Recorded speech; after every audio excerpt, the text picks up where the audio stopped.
Students, so last time हम लोग कर रहे थे नाउन्स में वो वाले वर्ड्स जिनका एक मीनिंग होता है सिंगुलर में और दूसरा मीनिंग होता है इन प्लूरल।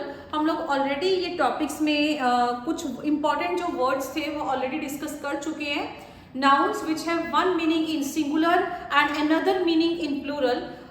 उस दिन मैंने लास्ट लेक्चर में आप लोगों के साथ ये सारे के सारे वर्ड्स डिस्कस कर लिए थे। So today I am going to give the examples and start forward. Okay, just write down very first example. although, write down very first example. Although she has studied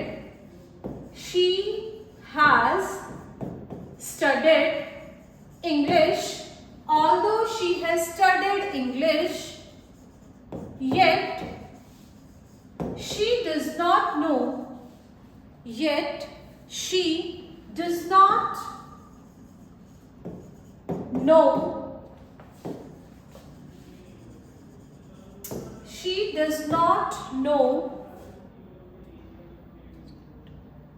the dash.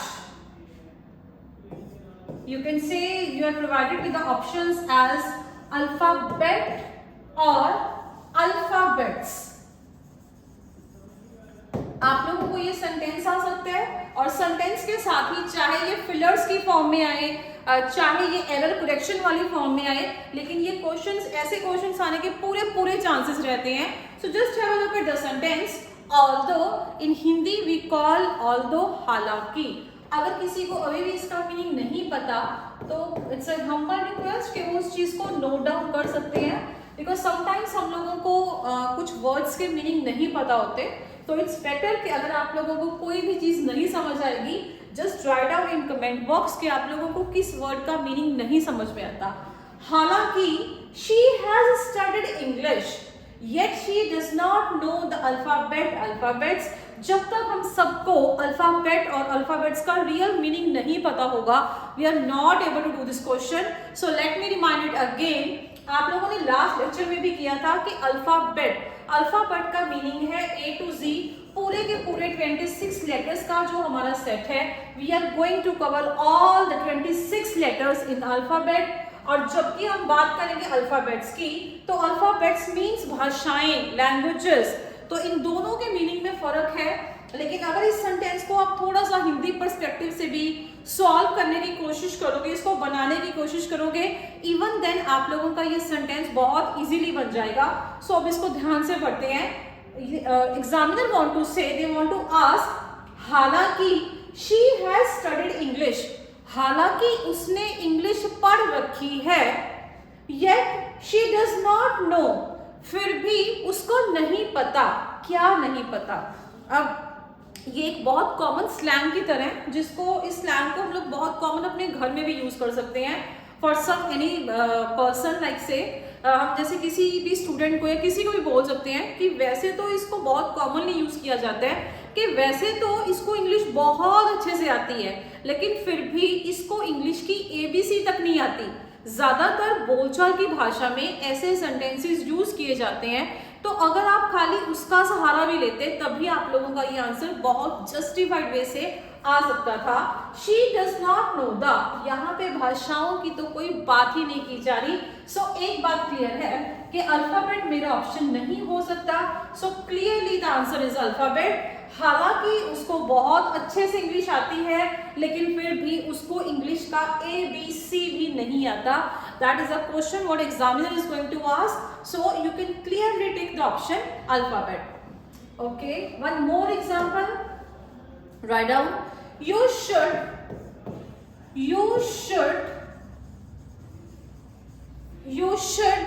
always be true to. You should always be true to your word या फिर words. You are provided with 2 options.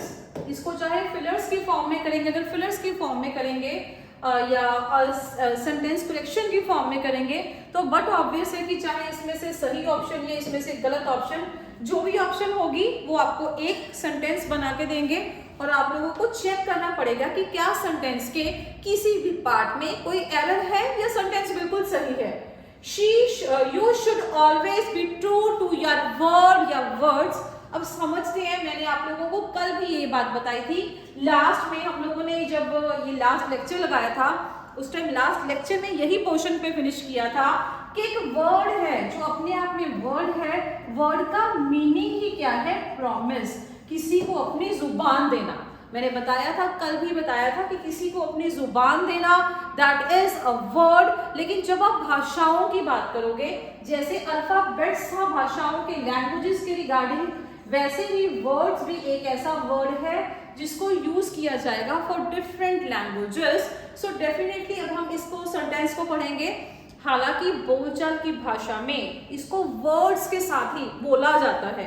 You should always be stick to your words, ऐसा बोलचाल की भाषा में बहुत बार use किया जाता है। इसीलिए 99% स्टूडेंट्स को यही लगेगा कि words is the right option. तुम्हें तुम्हारी जुबान पे रहना चाहिए, तुम्हें तुम्हारे वादे पे रहना चाहिए। बहुत अच्छा लगता है जब हम इसको वर्ड्स टिक कर देते हैं, बट आप लोगों को मैं इसका कल भी मीनिंग बता चुकी हूँ कि words is not the right option, because in reality words का मीनिंग ही क्या है? लैंग्वेजेस। और रियलिटी में वर्ड का मीनिंग क्या है? प्रॉमिस। सो यहाँ पे हमारा आंसर क्या आएगा? वर्ड। ऐसे क्वेश्चन आने के 101% चांसेस रहते हैं एग्जाम में। बहुत इजी क्वेश्चन है, लेकिन ऐसे क्वेश्चंस हैं जिनको स्टूडेंट्स ज्यादातर गलत अटेम्प्ट कर देते हैं। सो इस चीज से थोड़ा सा बचेंगे और बहुत ध्यान से पूरे के पूरे क्वेश्चन को सॉल्व करेंगे, ताकि थोड़ी बहुत कुछ भी गलती होने के चांसेस नहीं रहने चाहिए। ओके जी, अगर यहाँ तक क्लियर है, अभी चलते हैं आगे। ओके, मैंने कल आप लोगों के साथ डिस्कस किया था कि हम वो सारी की सारी कैटेगरीज डिस्कस करेंगे नाउन में, जिनका एक मीनिंग होगा सिंगुलर में और दूसरा मीनिंग मतलब ऑपोजिट होगा, जो दिखने में होंगे सिंगुलर, काम करेंगे प्लूरल का। ऐसी 4 की 4 कैटेगरीज आपको बताई थी। तो आज हम स्टार्ट करने लगे हैं सबसे पहली कैटेगरी के साथ। लिखेंगे सबसे पहले ऐसे words write down, words which looks singular, जो दिखने में तो क्या होंगे? Singular. also functions in singular, जो दिखने में भी सिंगुलर होंगे और काम भी किसका करेंगे? सिंगुलर का। तो ऐसे बहुत सारे वर्ड्स हैं। अब जैसे देखिए, मैं एक बहुत ही कॉमन वर्ड उठा के चल रही हूँ। The basic noun is boy. अब बॉय की बात करें, बॉय लड़का सिंगुलर वर्ड है और काम भी सिंगुलर का ही करेगा। लेकिन एग्जामिनर आपको ऐसे क्वेश्चन बिल्कुल भी नहीं पूछेगा, because they are very easy. ये चीज दिखने में, सुनने में पता चल जाती है, लेकिन कुछ ऐसे वर्ड्स हैं जो हमारे दिमाग में एक कंफ्यूजन, एक डलाइमा लेके आते हैं कि क्या ये सिंगुलर होगा या क्या ये प्लूरल होगा। वहां पे वो चीज समझनी बहुत मुश्किल हो जाती है। तो आइए डिस्कस करेंगे हम कुछ ऐसे वर्ड्स। उससे पहले इस कैटेगरी में लिख लो कि all uncountable nouns, that means जिनको गिना ही नहीं जा सकता।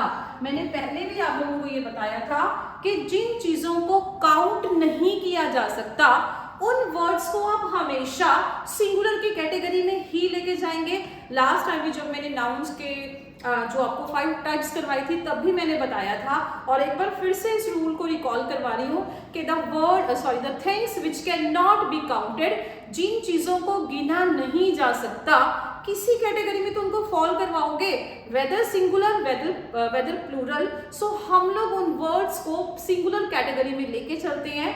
सो जितने भी ऐसे वर्ड्स होंगे जो अनकाउंटेबल है, वो सारे के सारे वर्ड्स सिंगुलर में ही जाएंगे। समझते हैं जी कैसे, और कैसे वर्ड्स आने के चांसेस हैं। I am providing you with the entire set. जितने भी सेट में से क्वेश्चंस आते हैं, वो सारे के सारे वर्ड्स लिखवा रही हूँ। इनसे बाहर क्वेश्चन बनता भी नहीं है। बहुत सालों से हम लोग इस चीज को नोटिस करते आ रहे हैं, एनालिसिस करते आ रहे हैं, इन्हीं में से क्वेश्चन बन सकता है। सो प्लीज इनको वर्ड्स को बहुत ध्यान से नोट डाउन कर लो और समझने की कोशिश करो।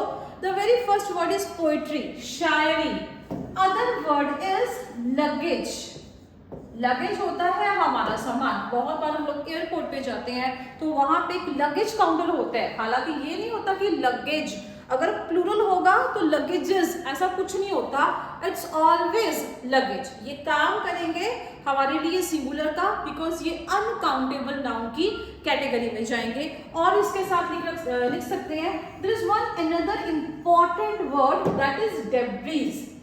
डेब्रिस को हिंदी में आप लोगों ने शायद सुना भी होगा, किसी बिल्डिंग की जब डिस्ट्रक्शन हो जाती है, वो बिल्डिंग पूरी तरीके से तोड़ दी जाती है, तब उस बिल्डिंग में से जो भी ईंट चूना पत्थर जो भी टूटेगा, जो लेफ्ट ओवर सामान है, उसको हम लोग मलबा बोलते हैं इन हिंदी। बस उसी मलबे को इंग्लिश में क्या बोला जाएगा, you call that is debris. उसको कचरा नहीं बोल सकते, बिकॉज कचरा या ऐसा कुछ भी गार्बेज, वो सॉर्ट ऑफ ऐसा कचरा है, ये ऐसा सामान है जो हमारे घरों से लिया जाता है, जैसे वेजिटेबल्स पील है या ऐसा बहुत कुछ है जो हम लोग घर से कचरा निकालते हैं, लेकिन एग्जैक्टली इसको कचरे की कैटेगरी में नहीं लेके जाते। लेकिन जो बिल्डिंग का पूरा डिस्ट्रक्टेड पार्ट है, वो सारे के सारे पार्ट को, दैट मलबे को, what you call in English, that is debris. So just note down this word, very important. Next word is advice. Okay, बहुत बार स्टूडेंट्स मेरे से ये पूछते हैं कि मैम एडवाइस के स्पेलिंग्स क्या हैं। कई बार आप लोग देखते हो ADVISE, कई बार ADVICE। So my answer is, इन दोनों वर्ड्स का एक ही मीनिंग है, दोनों में कोई फर्क नहीं है, बस सिर्फ इसके एक्सेंट का फर्क है, एक यूके का है, एक ब्रिटिश एक्सेंट है। सो बहुत ध्यान से देखो, एडवाइस किसी को सलाह देना, चाहे आप लोगों को CE के साथ आए, चाहे SE के साथ आए, कोई फर्क नहीं पड़ने वाला। एडवाइस मीन्स सलाह देना। और ये भी सारे के सारे वर्ड्स जितने भी नोट डाउन करवा रही हूँ, all that words come under the category of uncountable nouns. Write down advice, after that write down furniture. हम सबके घर में बहुत सारा फर्नीचर होता है, हालांकि फर्नीचर दिखने में लगेगा सिंगुलर, लेकिन इसका मतलब ये नहीं है कि एक खाली चेयर होगी, वहां पे सोफा सेट भी होगा, डाइनिंग टेबल भी होगा, बहुत कुछ होगा, and all that comes under the category of furniture. लेकिन ब्रॉड वे में आप उसको फर्नीचर ही बोलोगे, furnitures, no such word exist. आगे चलते हैं जी, आइस, बर्फ, ICE, ice. I am writing again, okay, ICE, ice, बर्फ, बर्फ के टुकड़े हो, आइसेस कभी नहीं होता। Next is applause. एप्लॉज एक बहुत कॉमन सा जेस्चर है जो आप लोगों ने बहुत बार सुना होगा। कई बार कोई स्कूल का फंक्शन है या किसी भी चीफ गेस्ट की एंट्री हो रही है तो बहुत बार बोला जाता है कि you should stand up and give a huge round of applause to our CM, our principal, our director. Applause होता है जब आप स्टैंडिंग पोजीशन में किसी को क्लैप करके उसका वेलकम करते हो, basically that word is applause. I hope you have heard this word so many times. The word is applause. After that, information, very important word. Information. Information means जानकारी। Information भी अपने आप में आप लोगों के लिए ब्रॉड वे से काम कर रही है और ये अनकाउंटेबल नाउन के पर्सपेक्टिव में ही जाएगी। अनकाउंटेबल के रिगार्डिंग लिख ले इंफॉर्मेशन, और लिख लीजिए word machinery. I am going to cover each and every word so that exam में इसी पोर्शन में से आप लोगों को क्वेश्चन आ जाए। मशीनरी, जितनी भी मशीनरी होगी, किसी भी फैक्ट्री की ले सकते हैं, आउटलेट की फैक्ट्री मशीनरी कंसिडर कर सकते हैं। So that another word is scenery. बहुत कॉमन वर्ड है, जब भी किसी हिल स्टेशन पे घूमने जाया जाता है तो बोला जाता है कि भाई यहाँ की ना सीनरीज बहुत अच्छी थी। बोल चाल की भाषा में क्या यूज कर देते हैं, वहां की सीनरीज बहुत अच्छी थी। सीनरीज मतलब नजारा या नजारे। तो हिंदी में जब नजारे बोला जाता है तो यहाँ पे सीनरी से सीनरीज ऑटोमेटिकली बना देते हैं, बट माइंड इट, वो ऐसा कोई भी वर्ड एग्जिस्ट ही नहीं करता, सो वो वर्ड गलत हो जाएगा। सीनरी अपने आप में ही अनकाउंटेबल नज़ारों को, चाहे वो एक हो चाहे वो ज़्यादा हो, उन सबको, उन सभी पिक्चर्स को डिनोट करती है। सो इसका कोई भी प्लूरल वर्जन नहीं होता और बाय डिफॉल्ट ये सिंगुलर में ही कंसिडर किए जाते हैं। The word is scenery. After that you can write food, खाना। After that evidence. एविडेंस होता है किसी भी चीज का सबूत। एविडेंस हो, एविडेंसेस कभी नहीं होता। सुबूत एक हो चाहे ज्यादा हो, ये अनकाउंटेबल की कैटेगरी में ही जाएंगे। Next you can right unemployment. Believe me, exam में अगर क्वेश्चंस बनते हैं तो इन्हीं वर्ड्स को बार बार रेपिटेशन में यूज करके ही बना दिए जाते हैं। Unemployment you can right. Another word is news. आप लोगों ने बहुत बार देखा होगा कि ये एक वर्ड है न्यूज। ये हम लोगों को लगता है कि न्यूज है, लेकिन इसका कोई प्लूरल वर्जन नहीं होता। ये वर्ड्स जैसे हैं, ये वर्ड्स एज इट इज बिल्कुल वैसे ही रहेंगे, नो चेंज, और इनको सिंगुलर में ही कंसिडर करेंगे। After news you can right gold. If I am writing gold ना, दैट डजंट मीन कि स्पेसिफिकली आप लोग मेटल्स में गोल्ड को ही कंसिडर करो। अगर मैंने यहाँ पे गोल्ड लिख दिया तो बाय डिफॉल्ट आई होप आप लोग समझते होंगे कि जितने भी मेटल्स हैं you are going to consider all that metals, चाहे वो गोल्ड है, सिल्वर है, कॉपर है, आयरन है, एल्यूमिनियम है, जितने भी मेटल्स हैं वो सारे के सारे इसी कैटेगरी में आ जाएंगे। जितने भी बच्चा आपके मेटल्स होंगे you consider that as singular और अनकाउंटेबल की कैटेगरी में जाएंगे, बिकॉज इन मेटल्स को या इनकी क्वांटिटी को मेजर किया जा सकता है, इनको काउंट नहीं किया जा सकता। Next is very common word hair, HAIR, hair. कई बार हमारे बोलचाल की भाषा में भी मुंह से ये निकल जाता है कि मेरे हेयर्स बहुत खराब हो रहे हैं। No such word exist. Hairs जैसा कोई वर्ड एग्जिस्ट ही नहीं करता। बहुत छोटे लेवल के, बस लो लेवल के एग्जाम्स में हेयर्स के रिगार्डिंग भी ऐसा क्वेश्चन आ सकते हैं, एरर की फॉर्म में हो, किसी भी फॉर्म में हो, they can use the word hairs. हालांकि ये काफी स्टूडेंट्स को क्लियर होता है कि हेयर्स नहीं होता।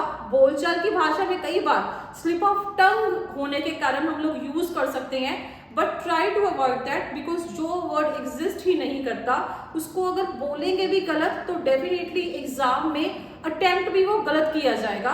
सो try to improve your vocab and this extend also कि हेयर्स कोई ऐसा वर्ड नहीं होता। एक की बात कर रहे हैं, ज्यादा की बात कर रहे हैं, it's always hair. Next write down happiness. Happiness doesn't mean कि खाली खुशियों की बात कर रहे हैं। हैप्पीनेस मीन्स जितनी भी फीलिंग्स हैं हम लोग ऑलरेडी कर चुके हैं, भाववाचक संज्ञा, एब्स्ट्रैक्ट नाउन।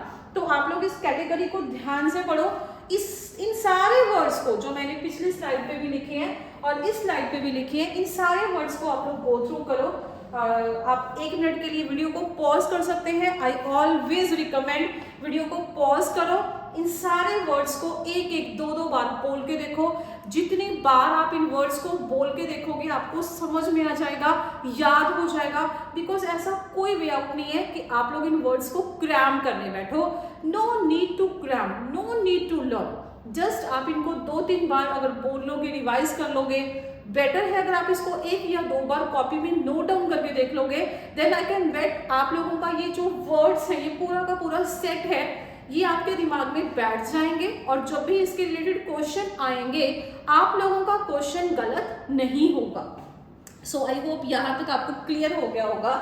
सो आगे चलते हैं जी। यस, ओके जी।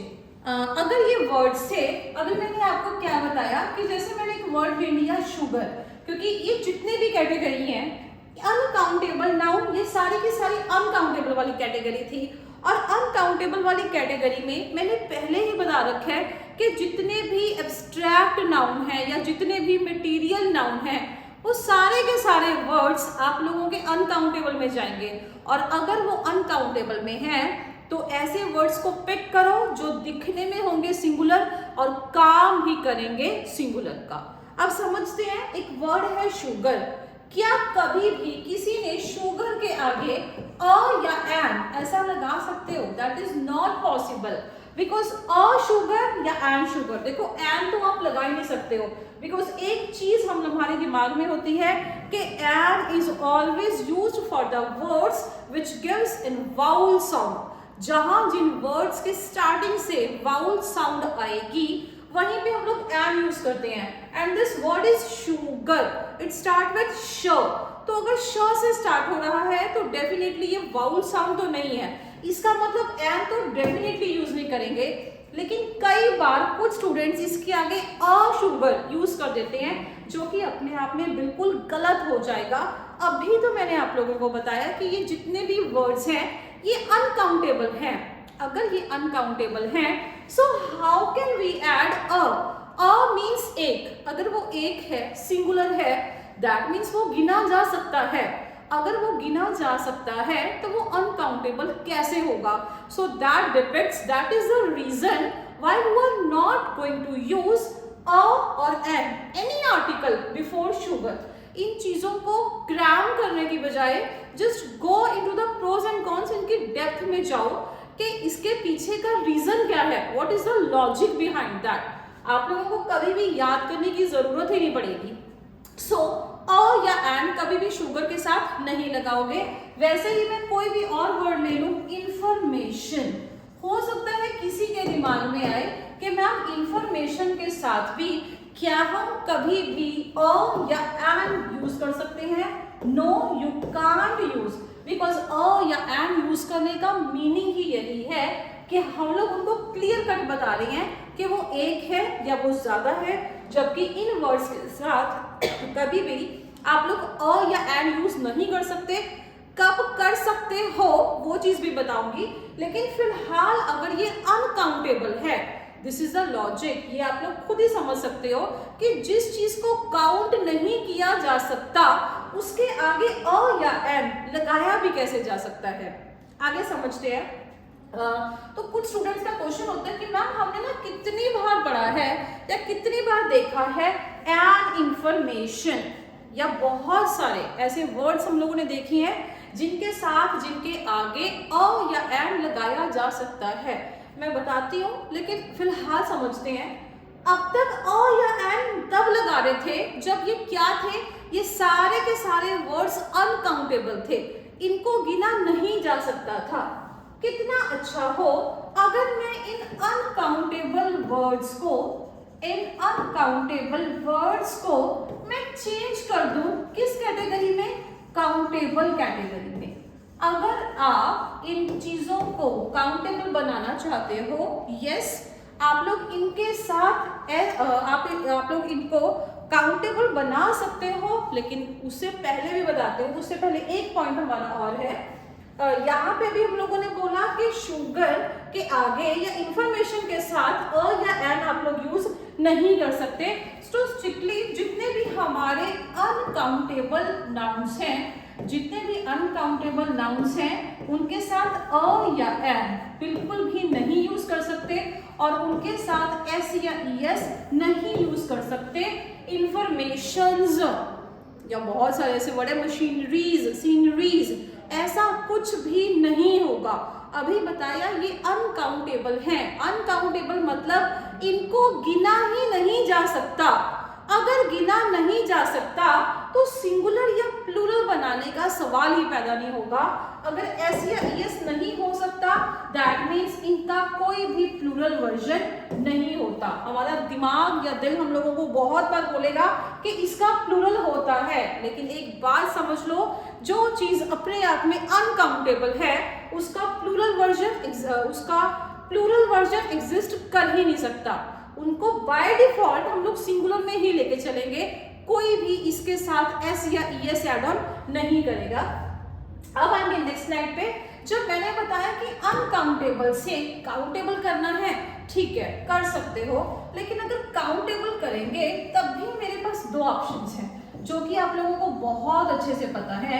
अगर मैं इसको किसी भी तरीके से काउंटेबल के टर्म में ले जाऊं, क्योंकि इन वर्ड्स को जैसे न्यूज की बात ही ले लें, न्यूज एक है या न्यूज ज्यादा है, एविडेंस एक है, एविडेंस ज्यादा है, इंफॉर्मेशन एक है या इंफॉर्मेशन ज्यादा है, इनको सामने वाले को समझाया कैसे जाएगा?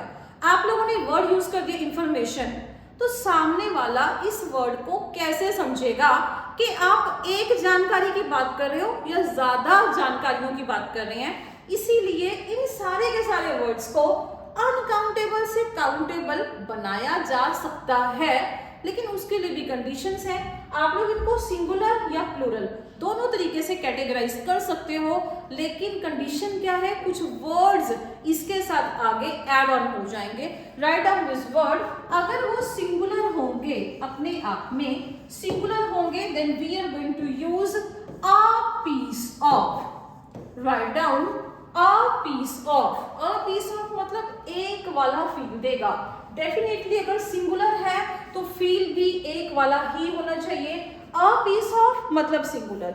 डेफिनेटली अगर दूसरी साइड आ जाएंगे, प्लूरल वाली साइड, तो इसी के साथ बनाने की कोशिश करते हैं। क्या मैं प्लूरल के साथ ए लिख सकती हूँ? No, I can't write. So uh तो यहाँ पे बिल्कुल भी यूज नहीं होगा। पीस, पीस का क्या बन जाएगा? पीसेस। सो एक बार इसका भी सिंटेक्स, इसका स्ट्रक्चर एक बार नोट डाउन कर लें। अगर ये अपने आप में बच्चा प्लूरल बनेगा तो यहाँ पे आप क्या लिखोगे? Pieces of. A piece of जब वो सिंगुलर है, पीसेस ऑफ जब वो प्लूरल का काम करेगा। अभी इसकी एग्जांपल बता रही हूँ ताकि हमें और समझ में आ जाए। ओके जी, write down next example. Like I have written, he has given me an information. He has given me an information. तो he has given me an information। अब इसकी क्या सब्स्टिट्यूट हो सकता है? देखिए, अब इसके एक नहीं, इनफैक्ट इसके दो आंसर्स बन सकते हैं। We can write he has given me an information। सबसे पहले तो यहां से an को हटा दोगे। अगर खाली ये बोला जाए he has given me information, अगर उसने he has given me information बोला, that means वो जितनी भी जानकारी दे रहा है वो अनकाउंटेबल है। लेकिन अगर वो जानकारी दे रहा है तो कहीं ना कहीं अगर अनकाउंटेबल वाला फील है, उसको काउंटेबल में भी चेंज किया जा सकता है। कैसे? He has given me a piece of information. A piece of information। ठीक है जी, ये आप इसको ध्यान से नोट डाउन कर लो ताकि हम लोगों को ये चीजें समझ में आ जाए कि a piece of या pieces of कैसे और कब यूज किया जाएगा। दूसरा इसका ऑप्शन क्या बनेगा? He has given me pieces of information। इसका मतलब वो एक की नहीं ज्यादा की बात कर रहा है। ज्यादा की बात करेगा, प्लूरल की बात करेगा, इट्स ओके, लेकिन वो काउंटेबल होनी चाहिए। मान लो मैंने तुम्हें एक जानकारी दी, so the answer would be he has given me a piece of information. या उसने मेरे को 5 जानकारी दी, he has given me 5 pieces of information. इसका मतलब उसने मेरे को 5 जानकारियां दी। लेकिन अगर खाली लिखोगे he has given me information, that means ये सिर्फ और सिर्फ अनकाउंटेबल, जिसको गिना ही नहीं जा सकता, वो वाला फील देगा इसको। चलिए जी, एक और क्वेश्चन ऐसा करवा रही हूँ। Write down, he wants to buy, ये एज इट इज क्वेश्चंस आते हैं एग्जाम्स में। he wants to buy, buy some furnitures। He want to buy some furnitures। समझते हैं जी इस चीज को? फर्नीचर्स, यहाँ पे तो जो मिस्टेक्स है ये हम लोगों को देखने से ही पता चल जाएगा कि ma'am furnitures, no such word exist. यहाँ से एस को हटाना पड़ेगा। He wants to buy some furniture। He wants to buy some furniture। ऐसे बहुत बार आप लोगों को क्वेश्चंस देखने को मिलेंगे। बहुत छोटा एरर होता है और आपको ये हमेशा एरर वाले क्वेश्चन नहीं आएंगे। So try to attempt that very carefully so that ये इतना इजी क्वेश्चन सही हो जाए। राइट डाउन नेक्स्ट, all the evidences were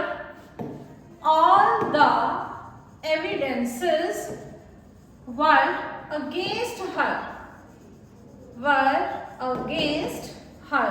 यहाँ पे ये बहुत छोटी सी एग्जांपल है। Evidences, no such word exist, यहाँ पे एविडेंस आएगा। चाहे ऑल है, ऑल होने के बावजूद भी यहाँ पे ये एविडेंस ही आएगा। लेकिन अभी भी चाहे आप 1 मिनट के लिए वीडियो को पॉज करें और अभी चेक करें, अभी भी इसमें एक मिस्टेक और है। बहुत ध्यान से देखेंगे।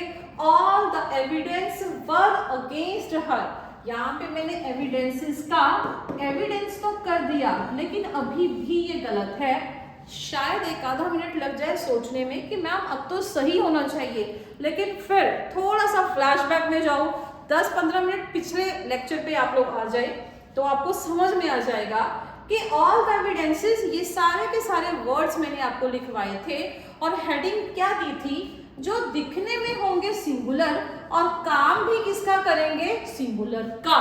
तो एक बात समझनी पड़ेगी कि ये जितने भी वर्ड्स हैं अगर ये सिंगुलर हैं तो काम अगर सिंगुलर का करवाओगे तो वर्ब यहाँ पे प्लूरल कैसे दे सकते हैं।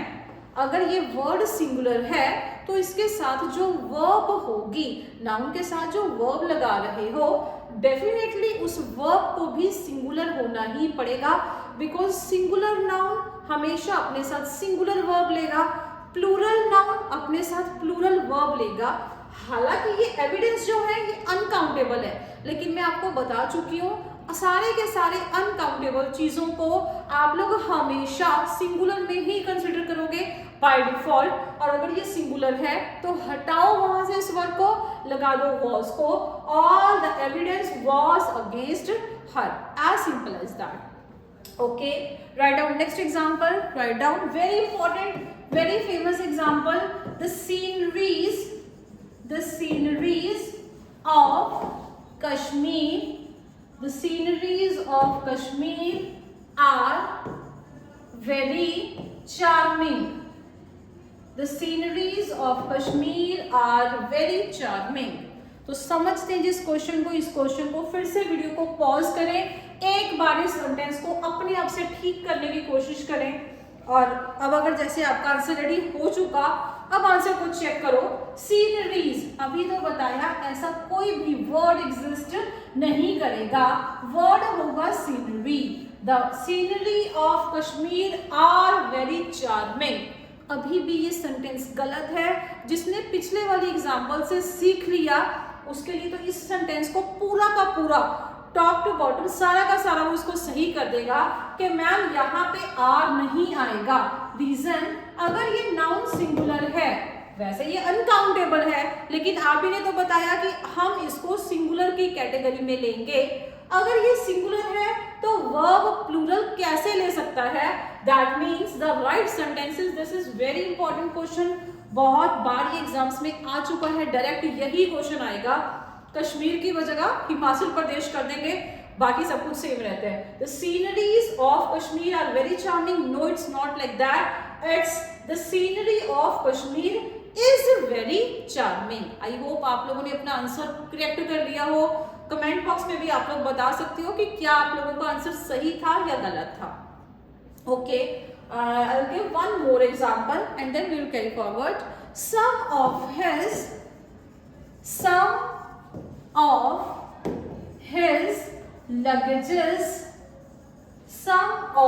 his luggages were lost in the train। Same ही एग्जाम्पल बता रही हूँ, सिर्फ कुछ वर्ड्स का डिफरेंस कर रही हूँ, सो दैट ये जितने भी वर्ड्स हैं इनको आप लोग मेरे कहने पे एक या दो बार आई होप बोल के देखोगे, लिख के देखोगे, लेकिन जितनी मैक्सिमम मैं आप लोगों को एग्जाम्पल्स कवर करवा सकती हूँ उतनी एग्जाम्पल जरूर कवर करवाऊंगी। और सम ऑफ हिज लगेजेस, लगेजेस जैसा कोई वर्ड नहीं होता, the word is luggage. Some of his luggage were lost in the train. It would not be were, यहाँ पे आएगा बच्चा was। Some of his luggage was lost in the train। I hope ये अच्छे से ढंग से समझ में आ गया होगा। ये पहला पर्सपेक्टिव था। अब चलते हैं आगे, नेक्स्ट पे चलते हैं। नेक्स्ट कैटेगरी है nouns which, this is second one, nouns which looks plural, जो दिखने में तो प्लूरल होंगे but functions in singular,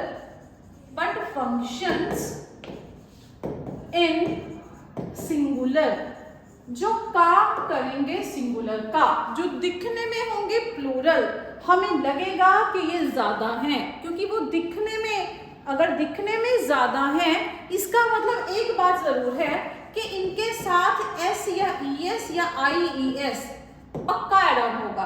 अगर इनके साथ S E S I E S होगा तो दिखने में ये लगेंगे प्लूरल, लेकिन रियलिटी में ये काम करेंगे किस चीज का, सिंगुलर का। समझते हैं इसको बहुत ही फेमस और इंपॉर्टेंट एग्जांपल के साथ। सबसे पहले स्टार्ट करेंगे, इसके अलग अलग पर्सपेक्टिव्स हैं। Firstly I am going to start with name of subjects. कुछ सब्जेक्ट्स के ऐसे नाम हैं जिनके साथ एस या ईएस लगाया जाता है, इसीलिए हम लोगों को बार बार ये फील आता है कि शायद ये अपने साथ ये प्लूरल वर्जन है, क्योंकि वो दिखने में प्लूरल है तो काम भी प्लूरल का करेंगे। ये बहुत बार हमारे दिमाग में आएगा, लेकिन समझते हैं ये एग्जैक्टली काम कैसे करते हैं। सबसे पहले ऐसे सब्जेक्ट्स का नाम मेरे को बताओ। आप लोग वीडियो पॉज करने की जरूरत नहीं है, अभी आप लोग मेरे को कमेंट बॉक्स में बार बार लिख के बता सकते हो। कमेंट्स में लिख के बताओ कितने ऐसे सब्जेक्ट्स हैं जिनके नाम आप लोग जानते हो, जो दिखने में होंगे प्लूरल और काम तो करेंगे सिंगुलर का, वो बात मैं बताऊंगी। फिलहाल जिनके नाम के साथ एस या ईएस लगाया जाता है, खाली उन सब्जेक्ट्स के नाम बता दो। तो आई होप आप लोगों ने कमेंट्स में लिखा भी होगा। The very first and important word, ये टॉपिक, ये सब्जेक्ट आप लोग सब पढ़ चुके हो और बचपन से, आई थिंक नर्सरी से हम लोग ये सब्जेक्ट करते आ रहे हैं, nursery after that LKG UKG से। The word is mathematics. Mathematics जिसकी short form maths, it's not math, it's maths या मैथमेटिक्स। मैथमेटिक्स बहुत बार बोला यूज किया जाता है। मैथमेटिक्स के अलावा और भी बहुत सारी एग्जांपल्स हैं, आप लोगों ने भी कमेंट बॉक्स में लिखी होंगी। अदरवाइज कुछ एग्जांपल्स हैं वो मैं नोट डाउन करवा रही हूँ। सब एग्जांपल्स का नहीं पता चल सकता, लेकिन कोई बात नहीं, बहुत कॉमन पर्सपेक्टिव पे ही क्वेश्चन आएगा। Mathematics, economics, physics, you can write as many as you can, physics, social studies, after that politics,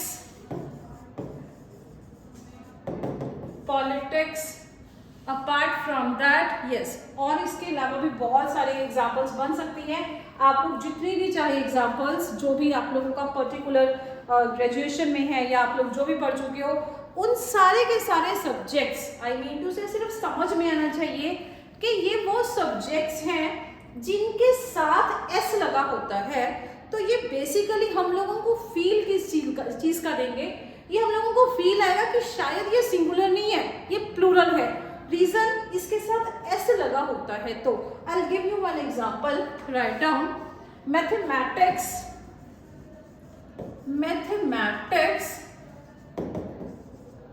is /r an important subject,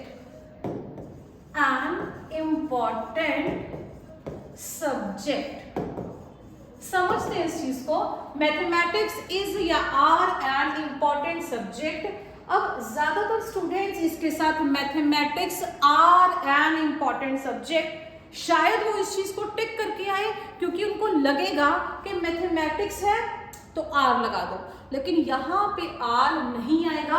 अभी आप लोगों को बताया ये दिखने में क्या होगा, प्लूरल, लेकिन काम करेगा किसका, सिंगुलर का। सो बाय डिफॉल्ट पता चलना चाहिए कि mathematics is an interesting subject. Interesting लिख लो, डिफिकल्ट लिख लो, जैसा जिसको लगे वैसा आप लोग लिख सकते हो, बट माइंड वन थिंग, इसके साथ इज लगाओगे, आर कोई भी टिक नहीं करेगा। बहुत कॉमन क्वेश्चन है, लो लेवल से हाई लेवल जो भी एग्जाम हो, इस टाइप के क्वेश्चंस आने के पूरे चांसेस रहते हैं। सो प्लीज इनको ढंग से कर लो सो दैट आप लोगों के मार्क्स बहुत अच्छे से क्योर हो जाएं। Mathematics is an interesting subject. अच्छा, यहाँ तक तो समझ में आया, लेकिन एक और इसकी एक एक्सेप्शन भी है। आई गेस कि अगर हम सब्जेक्ट को ढंग से पढ़ रहे हैं तो उसकी एक्सेप्शन करनी भी साथ में बहुत जरूरी है। And writing one exception, just write down, if we add the, ये एक्सेप्शन है, अलग से लिखवा रही हूं, इफ वी एड द और possessive adjective और possessive adjective, ये शायद ऐसी टर्म है जो कुछ स्टूडेंट्स के लिए नहीं हो, लेकिन नाउन्स फिनिश होते ही हम लोग नेक्स्ट टॉपिक स्टार्ट करेंगे, प्रोनाउंस। तो वहां पे आप लोगों को इसके रिगार्डिंग बहुत अच्छे से इंफॉर्मेशन मिल जाएगी। So not to worry, possessive adjective like जितने भी पोजेसिव एडजेक्टिव हैं वो मैं सारे के सारे आप लोगों को यहाँ पे नोट डाउन करवा रही हूँ। Write down my, our, your, my, our, your, his, her, its, their. वैसे ये टॉपिक वहां पे भी कवर होगा प्रोनाउंस में, लेकिन फिलहाल के लिए आप लोग ये जितने भी पोजेसिव एडजेक्टिव्स हैं इनको अच्छे से नोट डाउन कर सकते हो। हाँ जी, these are your possessive adjectives. तो मैंने अभी क्या बताया कि जितने भी ऐसे वर्ड्स हैं, जैसे ये मैथमेटिक्स था, अगर इसके आगे हम लोगों ने द यूज कर दिया, दैट मीन्स मैंने अब इसके आगे द यूज कर दिया, द मैथमेटिक्स। अब बहुत डिफरेंस है, अगर खाली मैथमेटिक्स लिखा है तो आंसर इज के साथ आएगा, mathematics is an interesting subject. लेकिन अगर इसका दूसरा वर्जन, इसकी एक्सेप्शन ली जाए, द मैथमेटिक्स या फिर our mathematics, my mathematics, your mathematics, his mathematics, her mathematics, जितनी बार भी आप लोग यूज करोगे, या तो इसके साथ द यूज कर रहे हो या फिर इनमें से कोई भी पोजेसिव एडजेक्टिव यूज करोगे। आगे लिखते हैं जी, देन इट बिकम्स, मैं I am writing over there, then it becomes their concepts. इस चीज को ध्यान से लिख ले, नोट डाउन कर लो, इसका मीनिंग क्या है। ये बेसिकली कहना क्या चाहता है, अगर खाली मैथमेटिक्स लिखा हुआ था तब वो एक सब्जेक्ट का काम कर रहा था, mathematics is an interesting subject, ये बिल्कुल सही है। लेकिन इसके साथ आर भी यूज करेंगे, कब यूज करेंगे वो समझो, क्योंकि अब मैंने मैथमेटिक्स के साथ द यूज कर दिया या फिर इनमें से कोई भी पोजेसिव एडजेक्टिव यूज कर दिया, तब वो यूज करने के बाद अब वो मैथमेटिक्स सब्जेक्ट ही नहीं रहा, अब वो उस सब्जेक्ट के कॉन्सेप्ट्स हो जाएंगे। और कॉन्सेप्ट्स मतलब हम लोगों को कितने उस सब्जेक्ट के कॉन्सेप्ट्स क्लियर हैं, उस तरीके से बात होंगे। तो कॉन्सेप्ट्स तो आप लोगों को नाम से ही पता चल रहा है कि कॉन्सेप्ट्स कभी भी सिंगुलर हो ही नहीं सकते, कॉन्सेप्ट्स हमेशा क्या होंगे, प्लूरल। तो जनरली अगर मैथमेटिक्स के आगे कुछ भी नहीं लगा हुआ तब हम लोग इसको सिंगुलर में लेके चलेंगे, लेकिन अगर इसके साथ द यूज कर दिया या फिर कोई भी पोजेसिव एडजेक्टिव यूज कर दोगे, तब वो वहां पे आर के साथ यूज किया जाएगा। I am giving one example, just write down his mathematics, very famous and important example, his mathematics. अब आप लोग ध्यान से देख सकते हो कि मैंने यहाँ पे एक पोजेसिव एडजेक्टिव यूज किया, लिस्ट में लिखवाया मैंने हिज और हर, यहाँ पे हिज लिख दिया तो भी चलेगा, और उस पूरी की पूरी लिस्ट में से कोई भी पोजेसिव एडजेक्टिव उठा लोगे तब भी वही आंसर रहेगा।